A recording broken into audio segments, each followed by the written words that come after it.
আজকে ইহুদি নাসারা মুহাম্মদ মজুসি বৌদ্ধ সমস্ত কুফার কর্তৃক একটা স্লোগান ওঠায়, হে মুসলিম যুবক, তোমার ঐতিহ্য নাই, তোমার ইতিহাস নাই, তুমি তো রাষ্ট্র চালাতে পারবে না। আমি মুসলিম যুবকদেরকে বলি, হে মুসলিম যুবক, তোমার ফোনে অ্যান্ড্রয়েড, তোমার কাছে অ্যান্ড্রয়েড ফোন আছে, তুমি মিস্টার গুগলে সার্চ দাও, মিস্টার গুগলকে বলো, হে মিস্টার গুগল, আমি একজন মুসলিম, আমার ঐতিহ্য কি, আমার ইতিহাস কি, আমাকে বলে দাও। দেখবা মিস্টার গুগল তোমাকে বলে দেবে, হ্যাঁ তুমি একজন মুসলিম, হ্যাঁ তুমি একজন মুসলিম, তোমার একজন রব আছে, যেই রবের কোনো শরীক নাই, তোমার একজন রব আছে, যেই রব একটা কিতাব নাযিল করেছেন, সেই কিতাবের মধ্যে কিয়ামত পর্যন্ত আনেওয়ালা সমস্ত সমস্যার সমাধান আছে।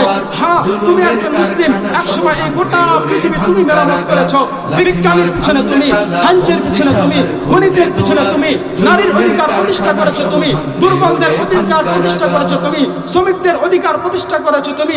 হে মুসলিম যুবক, এই ইসলাম দিয়ে 50 বছর, 60 বছর, 100 বছর নয়, বছর হাজার বছর ধরে গোটা দুনিয়া শাসন করেছো।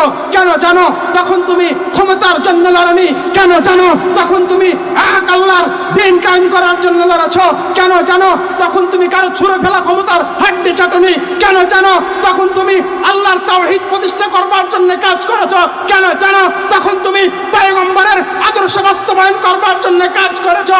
রব্বে কাবার কসম খেয়ে বলি, আজ যদি পৃথিবীর সমস্ত মুসলমান ঐক্যবদ্ধ হয়ে কুফফার শক্তির বিরুদ্ধে চারণ করে, এক মুহূর্ত মুসলমানদের কাছে টিকতে পারবে না, টিকতে পারবে না।